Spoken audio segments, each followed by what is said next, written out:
تو رستے میں حضرت شیخ سے ملاقات ہو گئی تو السلام علیکم کے بعد کہنے لگا حضور کوئی حکم ہو تو بتائیے گا.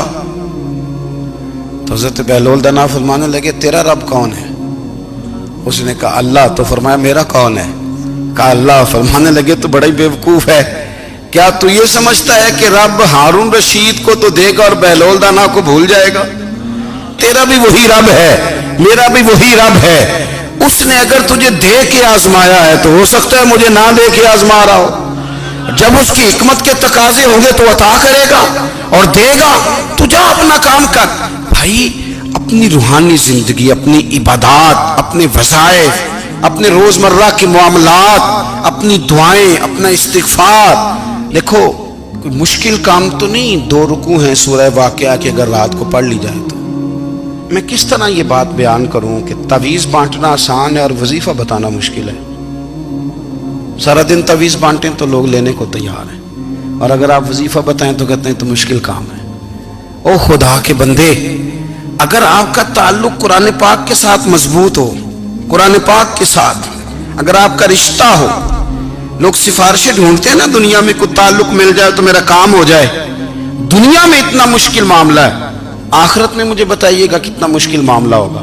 میرے نبی پاک صلی اللہ تعالی علیہ وسلم نے فرمایا جو لوگ سورہ ملک پڑھا کرتے تھے نا، سورہ ملک، یہ سورت ملک قیامت میں ان کی سفارش کرے گی، اور اس طرح کرے گی کہ کہے گی اے اللہ یا اس بندے کو جنت میں داخل کر دے یا مجھے قرآن پاک سے علیحدہ کر دے. تو رب فرمائے گا جا اس کا دامن تھام کے اسے جنت تک پہنچایا. آپ بات کو سمجھیں، جب آپ کے تعلقات اپنے معاملات کے ساتھ مضبوط ہوں گے.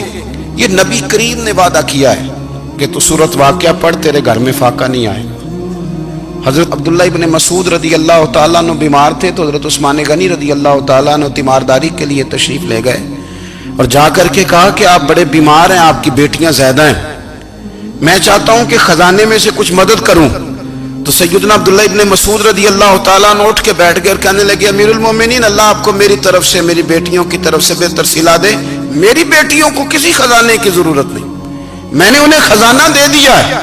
کہا جناب آپ نے کون سا خزانہ دیا ہے، میں آپ کے مالی معاملات کو جانتا ہوں. تو فرمانے لگے امیر المومنین، میرے نبی کریم نے فرمایا ہے جو سورت واقعہ پڑھے اسے کبھی فاقہ نہیں آتا. میں نے بیٹیوں کو یاد کرا دی ہے، یہ خزانہ میں نے انہیں دے دیا ہے. وہ سارے والدین سنیں جو بیٹیوں کے لیے پریشان رہتے. حضرت عبداللہ ابن مسعود نصیحت کر رہے ہیں، فرمانے لگے میں نے سورت واقعہ یاد بھی کرا دی ہے، پڑھنے کی عادت بھی ڈال دی ہے. حضور نے فرمایا ہے جو سورت واقعہ پڑھے اسے فاقہ نہیں آتا. کہنے لگے چاند تو اپنی جگہ چھوڑ سکتا ہے، سورج گر سکتا ہے، تارے ٹوٹ سکتے ہیں، پر مدینے والے رسول کی بات غلط نہیں ہو سکتی. حضور نے فرمایا فاقہ نہیں آئے گا تو انشاءاللہ کبھی بھی نہیں آئے گا. کرنے کا کام یہ ہے کہ ہم اپنے معاملات، اپنی عبادات، اپنی دعائیں کبھی 10 منٹ عادت ہو جائے نا دعا مانگنے کی علیحدہ سے رات کو. حضور نے فرمایا جو فرض نماز کے بعد دعا مانگے اللہ اس کی قبول کر لیتا ہے.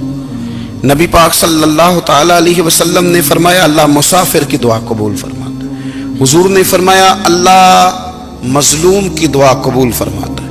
حضور نے فرمایا بیمار سے دعا کراؤ اللہ اس کی دعا قبول فرماتا ہے. میرے نبی پاک نے فرمایا ماں باپ جب بھی اولاد کے لیے ہاتھ اٹھائیں، ویسے تے بلے شاہ تو آسمانی اڑ دیا ہی پھڑ دیں، جڑا گھر بیٹھا انہوں بڑھیا ہی نہیں. حضور فرمانے لگے ماں باپ جب بھی اولاد کے لیے دعا فرمائیں اللہ ان کی دعا کو قبول کرتا ہے. آپ اپنا تعلق بنائیں دعا کے ساتھ، عبادت کے ساتھ، مصلی کے ساتھ رشتہ بنائیں، استغفار پڑھیں. صلاح الدین ایوبی صلیبی جنگوں میں تھے، رات کو مسجد اقصی میں نماز پڑھی تو پریشان تھے.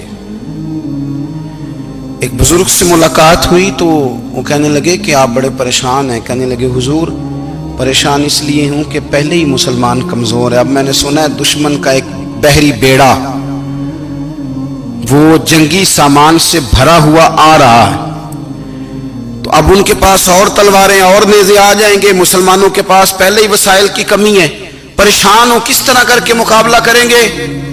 یہ بات کہتے ہی صلاح الدین ایوبی نے بزرگوں سے کہا حضور آپ بھی دعا کرنا. دعا کی بڑی طاقت ہے. میرے نبی پاک نے فرمایا دعا مومن کا ہتھیار ہے. دعا مومن کا حضور نے فرمایا تقدیر کو سوائے دعا کے کوئی چیز نہیں بدل سکتی.